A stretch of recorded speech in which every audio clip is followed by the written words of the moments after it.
So we're turning our attention this week to David again. Well, to David, which we've been studying for a couple of weeks now. And today's passage from 1 Samuel 20 is an interesting episode between he and Jonathan, and it involves Saul.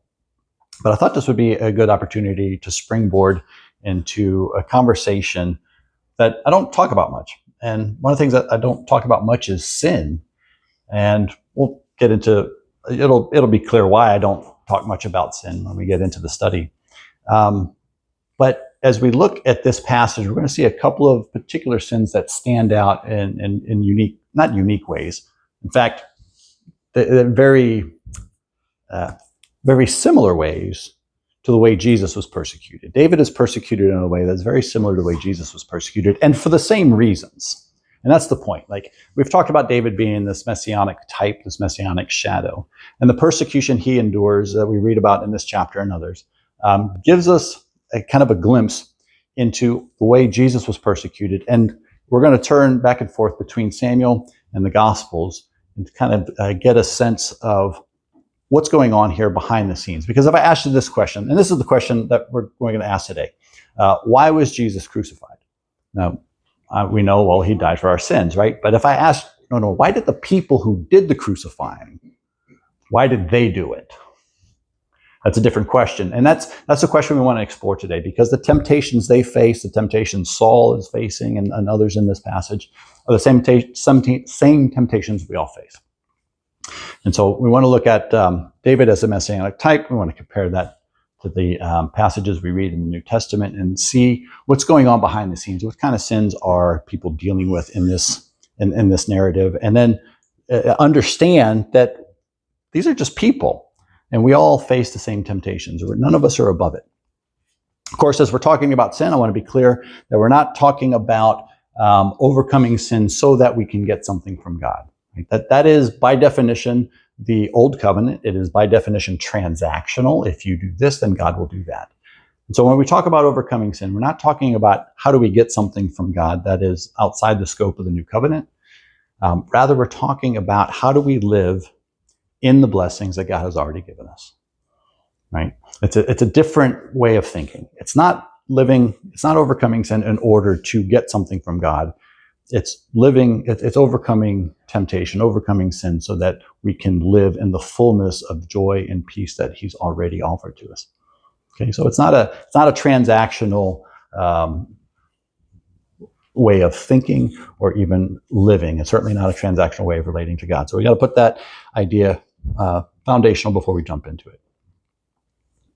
Okay, so since we're going to look at today in this passage, they kind of fall into that strange categories of sins within the Christian community that are tolerated. They're acceptable.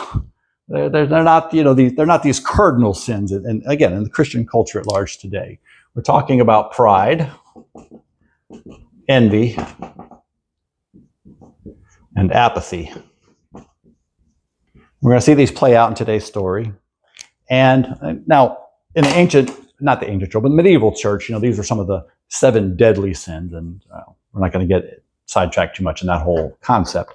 But by and large, pride is mostly overlooked. Envy, has anybody ever talk about it? And apathy, it's one of those things that, who cares? Right?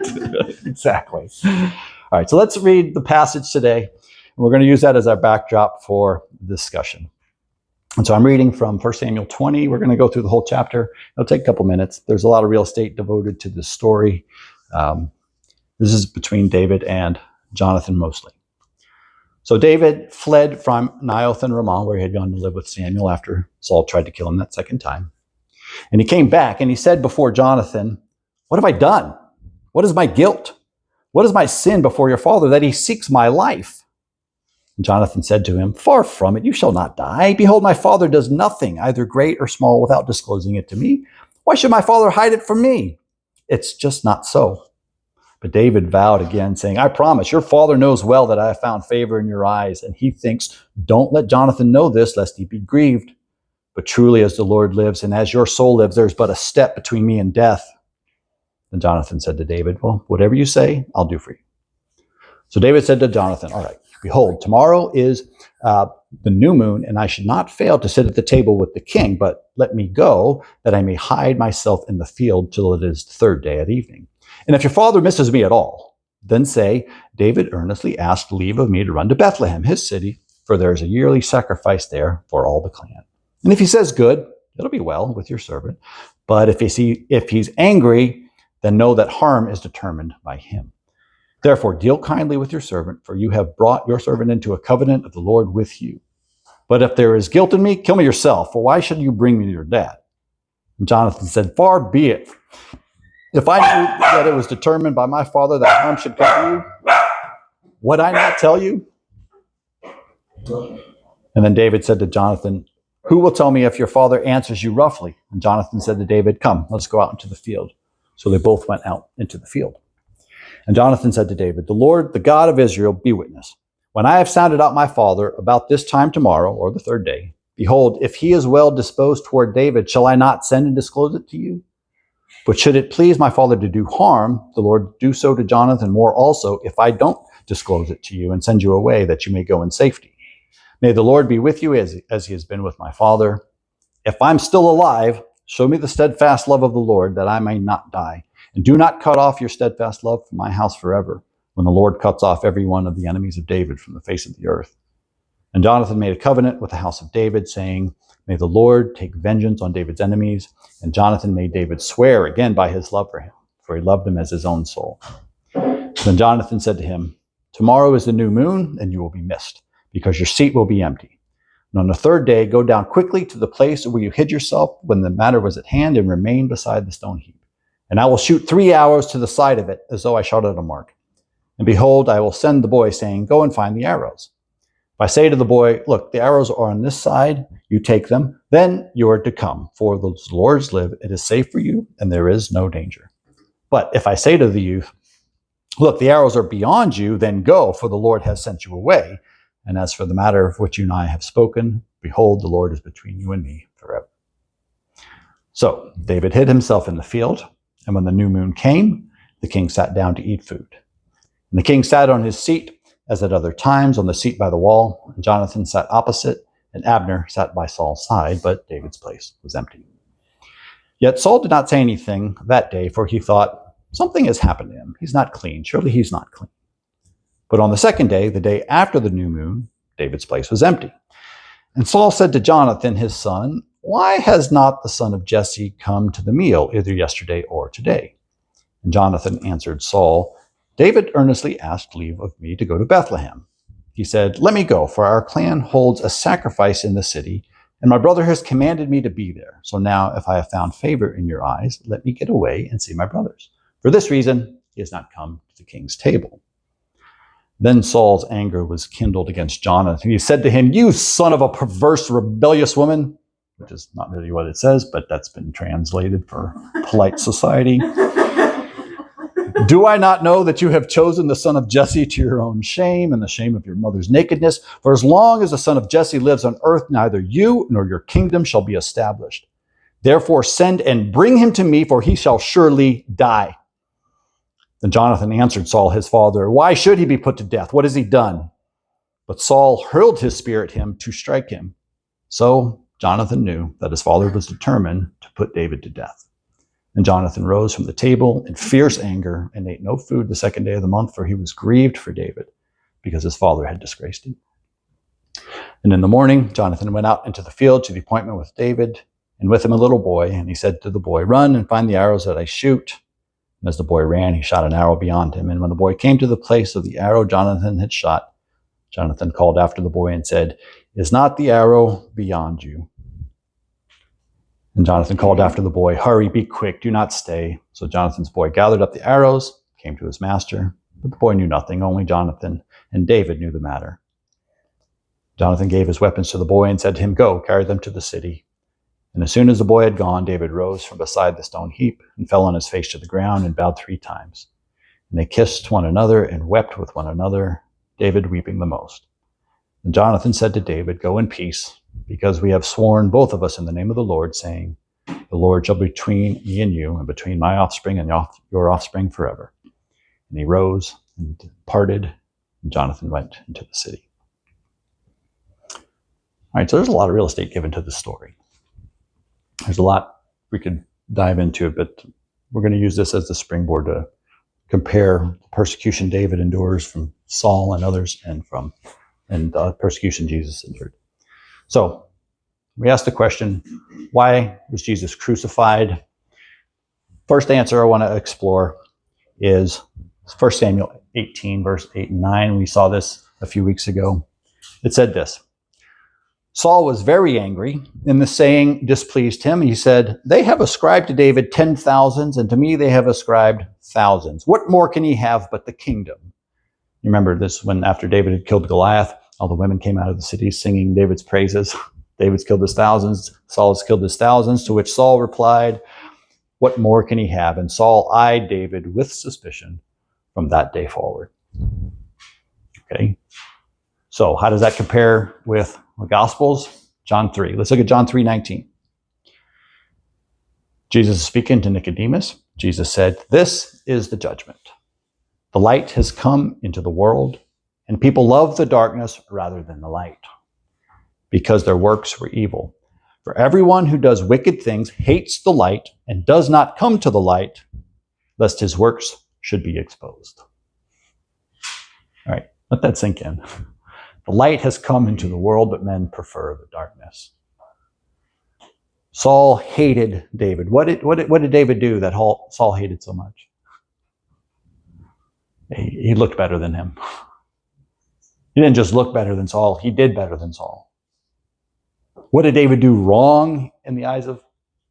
What did David do wrong at this point? Nothing. He didn't even brag about it. And when he was sent back to work the next day playing his lyre for the king, he did it. When the king made him a commander over 1,000 instead of a general, he did it. What did David do wrong? Nothing. And for this, Saul hated him. Why? For the same reason that the people hated Jesus. Because when he showed up, he exposed our sinfulness. And that stings our pride. That is something many of us are simply unwilling to tolerate. Consider Saul. When the armies of Israel were being defied by Goliath, what did Saul do? Nothing. He was the tallest guy in the army, remember? He was the tallest guy in the whole country. Up against a giant, he was the king, he was God's anointed. What did he do? Nothing. But the shepherd boy shows up and defeats the giant. Makes Saul look kind of bad. What about all the victories that David enjoyed after that? All the skirmishes Saul sent him on, trying to get him killed. How did David do? He did well. He did better than all the other commanders of Saul's armies. Again, Saul's looking not as good. And the coup de grace, his daughter, his own son, when it comes time to choose, who are they loyal to? David or their dad? They're loyal to David. David's presence, just the fact that he exists, irritates Saul. Just reminds him of his own failures. And that's the thing Jesus was talking about. He says, the light has come into the world, but men prefer the darkness. Because when we look at Jesus, one of the things we will see is who we're not. It's real easy to think real highly of ourselves until we look at Jesus. Comparing ourselves to one another, that's a fun game. Make ourselves feel really good or not, depending on who you're comparing yourself to. But compared to God, compared to Jesus in the flesh, we're going to see our failures. We're going to see our shortcomings. Just his presence alone will do that. Now, I'm preaching to the choir here quite literally, but we have to understand that there's a certain amount of pride that are going to keep people away from Christ. And this is a temptation that we still endure today. Even as Christians, we still have to recognize this is still going to be a temptation for us. Okay, so what is the antidote to pride? Right? Well, humility. So be humble, dang it. Right? Try harder, right? That's never, that approach never works. Try harder never works. All right? Humility, when you look up the word in the Bible, both the Hebrew and in the Greek, it's a sense of lowliness. It's a sense of subjection. I've got it wrote down. Let's see, brought down, lowly, subdued. It's this idea of being very low. Now, when you're the king of Israel, it's hard to be humble, especially when you consider that he was handpicked from God's people, whom God had handpicked from all the tribes of the world. So you got all the people in the world, the Israelites that are handpicked by God, and among them, you've got one guy who was handpicked among them. That was Saul. He had reason to believe he was pretty special. On the other hand, David had reason to believe he was pretty special too. He had killed lions and bears with his bare hands. He had killed a giant. He had success everywhere he went. Men wanted to be him. Women wanted him.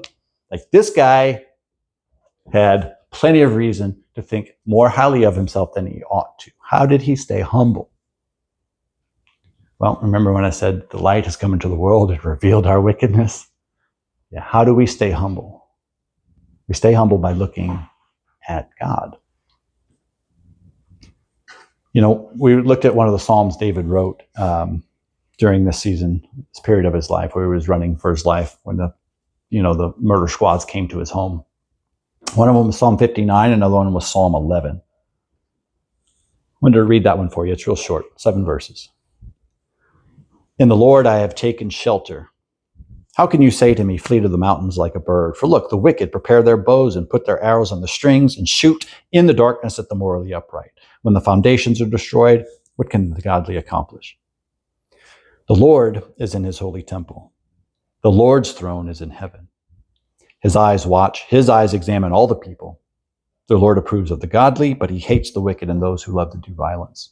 May he rain down burning coals and brimstone on the wicked. A whirlwind is what they deserve. Certainly the Lord is just. He rewards godly deeds, but the upright will experience his favor. Okay, so what David is doing in this moment is he's looking at God. Now, in looking at God, in seeing Christ, we're going to see our own failures. And certainly David does too. But there's something else you see when you look at God. You see God. You see his justice. You see his love. You see his mercy. You see his power. When we look at God, we don't just see our failures, we also see who God is. And that has a way of putting everything in perspective. We look at God's power, God's mercy, God's justice, God's love, God's character. When we see God, it's really hard to be arrogant and prideful. The antidote to pride is not be humble, dang it. The antidote to pride is to look at God. And this is what David did. We see this in Psalm 11 and 59. He's looking to God in this moment. When he could have been looking to himself, he had plenty of reason to brag. He had plenty of experience winning. We talked a little bit about why he didn't fight Saul previously, but if it really came down to it, he would have won that battle. But what he does instead, he doesn't look at himself. He doesn't compare himself to others. He looks at God. And that is the antidote to pride. So pride versus humility. And that comes from seeing God.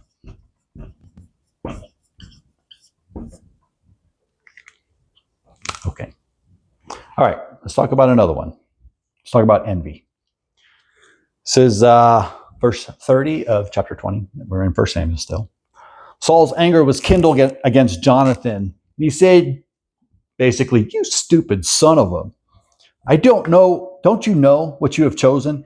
When you've chosen the son of Jesse to your own shame and the shame of your mother's nakedness, for as long as the son of Jesse lives on earth, neither you nor your kingdom shall be established. Therefore send and bring him to me, for he shall surely die. Do you think he was really concerned about Jonathan's kingdom? Or do you think he was concerned about his own legacy?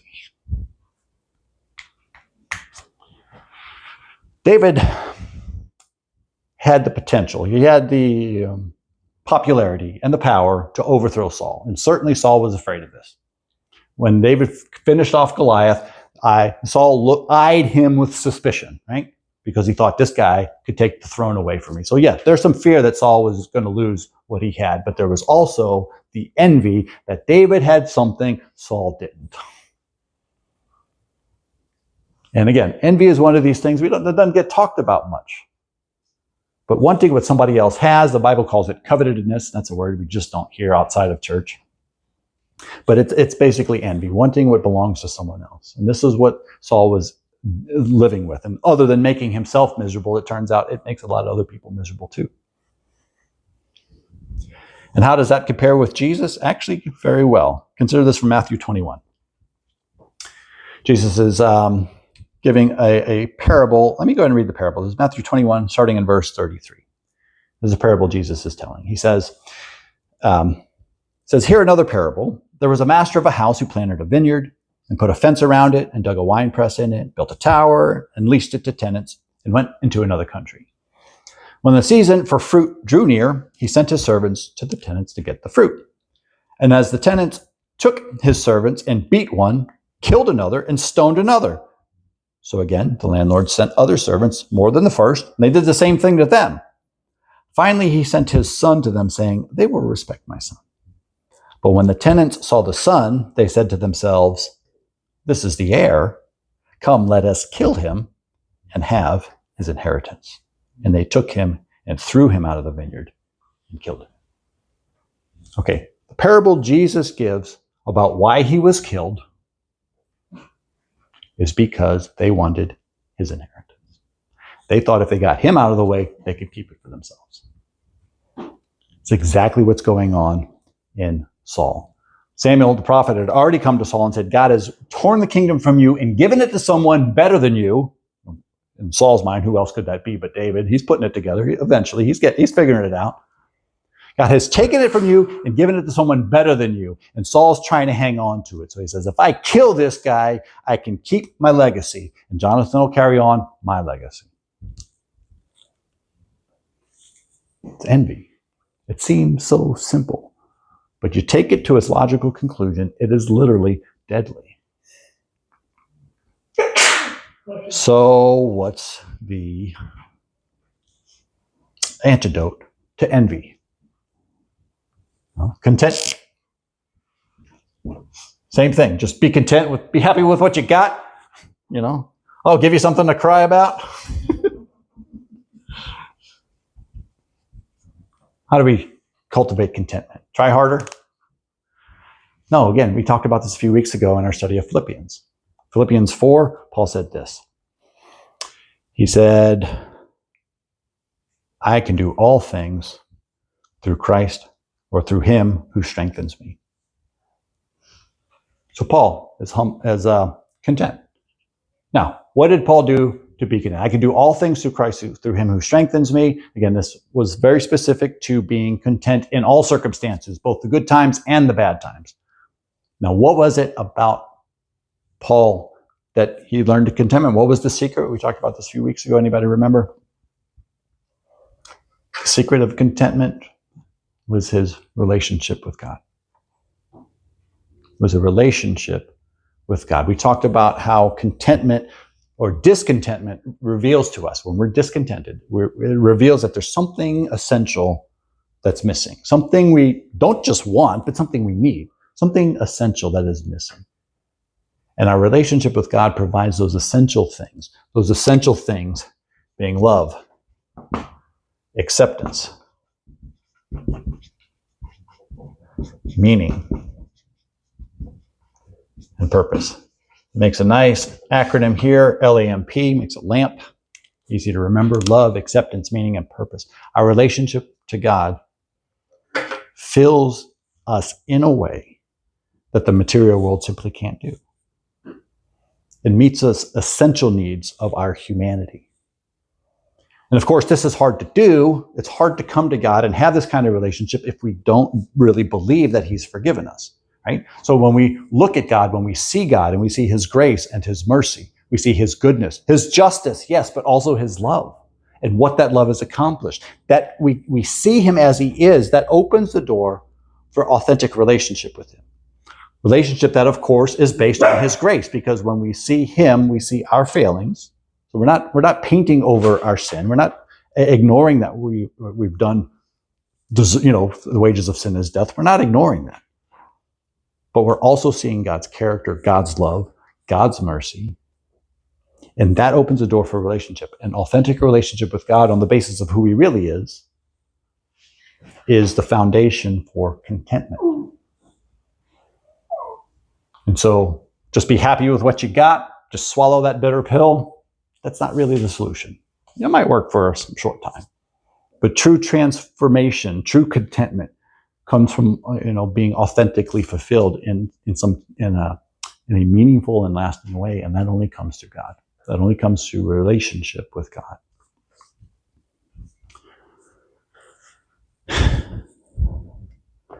All right. So envy doesn't get a lot of airtime, but the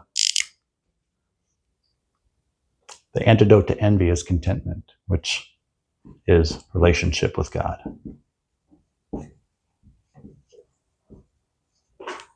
Okay. All right, let's talk about the last one, apathy. This one I do hear talked about more often than not, because it's really easy to tell people, hey, do more. Quit being so apathetic. It's a nice, easy sermon to preach. I'm not here to beat up on you tonight. Don't worry, that's not where this is going. So when we talk about apathy, who in this story was apathetic? Well, everybody who followed Saul's orders and went and hunted David down. But there's one guy in particular that I want to focus on, because we're going to see him in a couple of chapters later. Here's a guy with real power. This guy could have done something. His name was Abner. And he sat at the king's side because he was the commander of the army. He was the top general. And when Saul loses his mind, tries to murder his own son, what does Abner do? Nothing. When Saul loses his mind and tries to murder David, what does he do? Nothing. When Saul sends murder squads to go hunt David down and kill him at his own home, what is Abner? This man who is the most powerful man in the country next to the king, what does he do? Not a thing. Now, he will do something eventually, but not today. It was apathetic. Now, in the Gospels, who do we see who had real power but chose not to do anything? Pilate, exactly. Pontius Pilate. Let's turn over to Matthew 27 and read the account from Jesus before Pilate. It's Matthew 27, starting in verse 17. So when they had gathered, Pilate said to them, "Whom do you want me to release for you? Barabbas or Jesus, who is called the Christ?" For he knew that it was out of envy that they had delivered Jesus up. Pilate knew what was going on. Besides, while he was sitting on the judgment seat, his wife sent word to him saying, "Have nothing to do with this righteous man, for I have suffered much of him because of a dream today." Now, the chief priests and the elders persuaded the crowd to ask for Barabbas and destroy Jesus. The governor again then said to them, "Which of the two do you want me to release to you?" And they said, "Barabbas." And Pilate said to them, "Then what shall I do with Jesus, who's called the Christ?" And they said, "Well, let him be crucified." And he said, "Why? What evil has he done?" But they shouted all the more, "Let him be crucified." So when Pilate saw that he was gaining nothing, but rather that a riot was beginning, he took water, washed his hands before the crowd, and said, "I'm innocent of this man's blood." Yeah, right. See to it yourselves. And all the people answered, "His blood be on us and our children." And then Pilate released for them Barabbas, and having scourged Jesus, delivered him to be crucified. Yeah, so here's a man with real power, but what's in it for me? I could stand up for this Jesus guy. I know he's innocent. I know these people are envious. He knows what's going on. But it's going to cost him something to do something. And what is he going to get out of it? Nothing. So what does he do? Nothing. He turns him over. Same thing with Abner. What did Abner do? Nothing. Not my problem. That's somebody else. had a friend in high school. He often said, it sounds like a personal problem. That was his way of saying, not my problem. That's your problem. I ain't going to deal with it. What's the antidote to apathy? Love. The antidote to apathy is love. Apathy says, what's in it for me? Love asks the opposite question. What's in it for you? What's in it for you? Even if it costs me. See, that's what love is. Love is outward focused, even at my expense. That's why love is the antidote to apathy, because apathy is the opposite of love. I've heard it said that hate is the opposite of love. I think apathy is more accurate. What's in it for me? What's in it for me? Now, in the story of David, we do see someone who loved the way Jesus loved. Jonathan. Jonathan stood up for David. He stood up for him, stood up to his dad. And when David and he were talking and they were coming up with their plan, he said to David, he said, if I'm still alive, Jonathan knew what the consequences were. He heard what David was saying. He was like, look, I don't believe it, but if you're right, this could go badly for me. If I'm still alive, I'll make a deal with you. I'll bring you the truth. I'll tell you what's going on. You don't kill me or my kids. Because I know God's on your side. I know God's going to wipe out all your enemies. I want to, just like Rahab, just like Michael. Hey, when God shows up, I want to be on the right side of this fight. I'm on your side. I'll bring you the truth. Just let me live. Verse 33, it almost cost almost cost Jonathan his life, right? Because it says that Saul took his spear and hurled it at him to strike him. Right? This wasn't Saul like putting on a show and saying, I'm just going to be mad and look like I'm dangerous. This wasn't a show. It said that Saul took his spear and hurled it at him to strike him. Like Saul's intent was to kill his own son. Jonathan knew. He knew what he was getting into. And he still stood up for David. And he still kept his promise, even when it cost him. So when Jesus said, greater love has no man than this, than someone lay down his life for his friends, he was talking about himself, of course, but also men like Jonathan. Now, all the people to whom Jesus said it to that night, greater love has no man than this, every one of them that night bolted on Jesus. They were horrible friends that night. Peter gets the bad rap for being the most vocal about it, but they all bolted. Okay. At the same time, they all would eventually die for Jesus.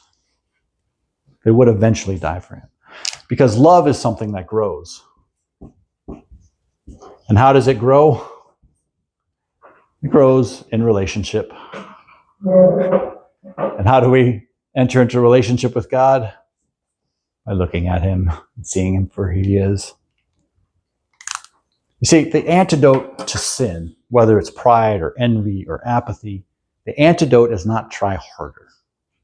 Right? That's not the solution. That's old covenant. Well, you do this, God does that. Well, it didn't happen, try harder. That's all you got. Or maybe the carrot or the stick. Well, if you do this, God will bless you. If you don't, God's going to punish you. It's the same thing. And how far does that take us? Not very. The antidote to sin is not try harder. The antidote is to see God for who he is. Because when we see him for who he is, then we see us for who we're not. And on the basis of that truth, of his justice, his grace, his love, his power, his resurrection, on that basis we can enter into authentic relationship with him. And in authentic relationship with him, transformation begins. And the natural result of that transformation is, yes, contentment, but also love. It's that thing that grows out of relationship with God. And that is why I don't usually talk about sin that much. Because the antidote, the solution, is relationship with God based on who he really is, based on who we're not. A heart that is transformed from one that is apathetic to one that is loving. A heart that is transformed from one that is envious to one that is content. A heart that is transformed by God from one that is full of pride to one that is humble. These things are fruits of the Spirit. These are things that the Holy Spirit does within us as we grow in our relationship with Him. And it takes time. Remember, Jesus' apostles deserted Him that first night. Don't be too hard on yourself. Don't be too hard on your neighbors. It's real easy to look and say, hey, you're not living like a Christian. Well, that's probably true. But the Christians that were closest to Jesus, they deserted Him too. So give yourself some patience. Give your friends some patience. These things take time. And it takes faith. It takes faith to see God. Like Jesus said, the wicked don't come to the light because their wicked deeds are exposed. But if you trust that God has forgiven you because His blood was enough, if you can trust that His grace is sufficient, then that gives us the courage to face the light and to see who we're not. It takes faith to walk in relationship with God, resting in what He's done, not what we can do for Him. Again, this isn't about trying harder. It's about seeing Him for who He is and trusting in that. And that takes faith.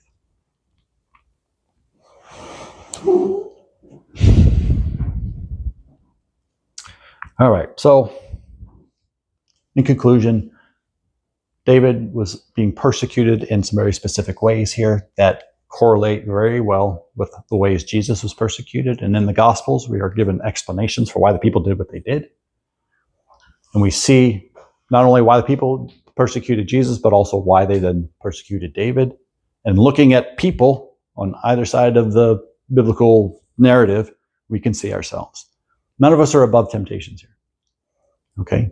But the solution isn't to try harder. The solution is to have eyes like David who look to God. Have, contentment like Paul that looks to God. Has love and friendship like Jonathan and Jesus, who his heart is being transformed by the love of God. Well, not that Jesus is transformed, but not in that way anyway. But yeah, so that's the point for tonight, is that sin is real. It's a temptation for all of us. Even in the New Testament, even in the New Covenant, there's a lot of instructions that says, this is how you ought to live. But it's not live this way by trying harder. It's live this way because of the relationship, because of the New Covenant, because of what we have. The foundation is always who God is and what He's done. That's always the foundation of how to live, how to overcome sin. And in that process, we should give ourselves and one another a bit of grace as we do it. Amen. Okay. Let's pray and then we'll have some dinner together. And if something comes up, of course, always opportunity for conversation at the dinner table. Lord Jesus, we just thank you. Man, we just thank you for you and your love and your grace.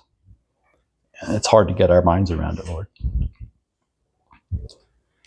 But by the grace of your Spirit, I pray that you would illuminate our hearts and minds to see you better, to see you truthfully as you are, but also to see ourselves and to rest in what you've done, rest in who you are.